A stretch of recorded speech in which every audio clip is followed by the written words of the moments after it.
What a difference since the last video. We are now in the flowering phase and quite a bit of growth since the last video. This is actually on day 26 of flowering. Let me put on my glasses here. Buds are starting to fatten up pretty nicely here. I could definitely defoliate this plant a little bit more. I went in there and did some work on it, but it quickly grew back.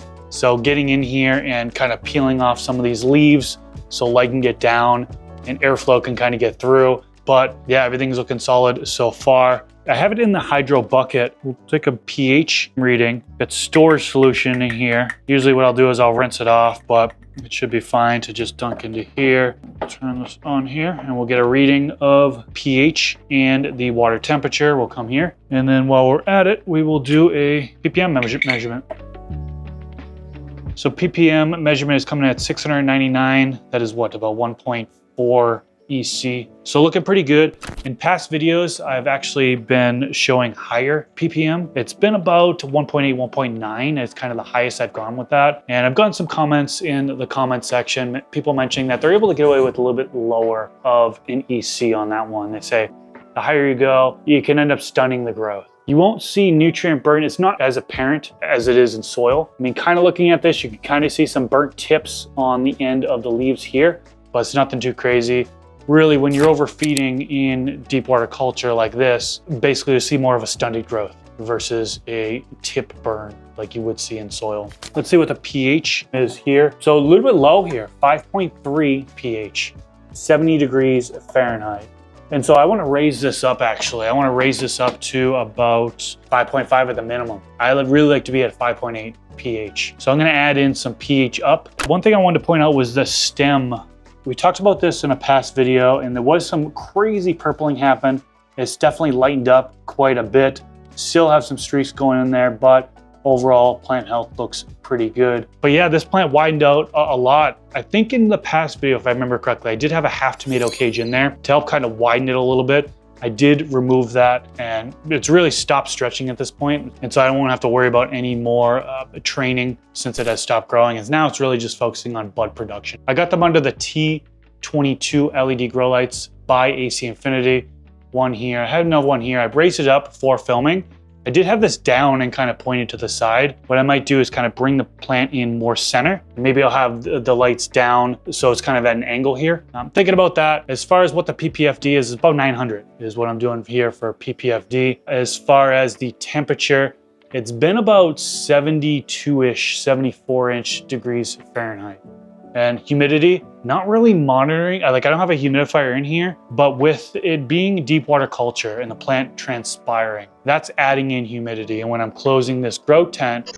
Okay, got to stop the video here as I'm editing it. I notice I misspoke. So in regards to humidity in the grow space, it was around 55%, which falls in the green range on the Pulse VPD chart. And the water temperature has been about 68 to 70 degrees Fahrenheit, which is good.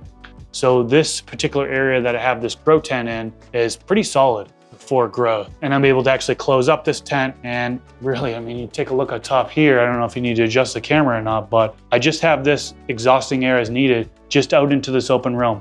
And it's not crazy as far as making this environment too hot. It's generally advised not to exhaust into your lung room or the room that your grow tent is in, because eventually that heat is just escaping into this room, and when you're passively bringing new air into the room, you're bringing in that hot air. But here in this room, I've been able to get away with it. Maybe it's just because I don't have too many lights going on in here. It's naturally cold in here. We've got tile on the ground.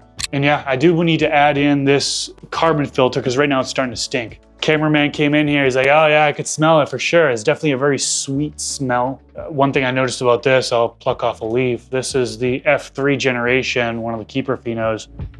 Oh, the fuel on this is incredible. And it definitely packs a little bit more of fruity sweet. Still get that pine, the earthiness, but a little bit of fruity sweet is added to this one.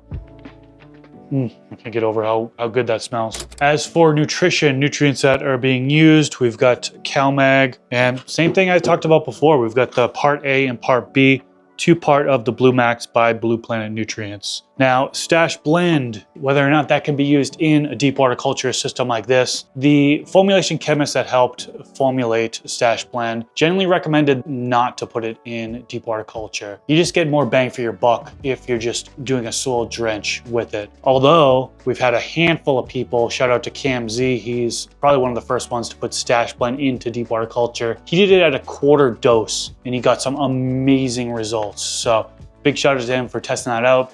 Maybe in the future, I'll put some stash blend in here, add a reduced dose to see how that works. The harvest window on this is between 56 and 62 days. So like I mentioned, it's on day 26. We've got upwards of 40 more days left in here before harvest. So from here on out, we should just see these buds stack up nicely. Like I mentioned, I'll strip off some of these leaves so we can get some more airflow through there, the light can get down into the canopy, and it's just all bud production from here. So super happy with how this thing has turned out so far. We're getting towards the most important weeks here. So just keeping the pH in check, the water temperature in check, the EC in check, lighting in check, environment in check, and we should be able to get a pretty good result at the end of this. So figured I'd do a quick video here to kind of give you an update on it since we are in the beginning of flowering. I'll do another update here, and as we get closer to harvest, I'll do another update so you guys can see how this plant has progressed. But yeah, we'll leave it at that. Thank you all so much for watching, and until next time, peace.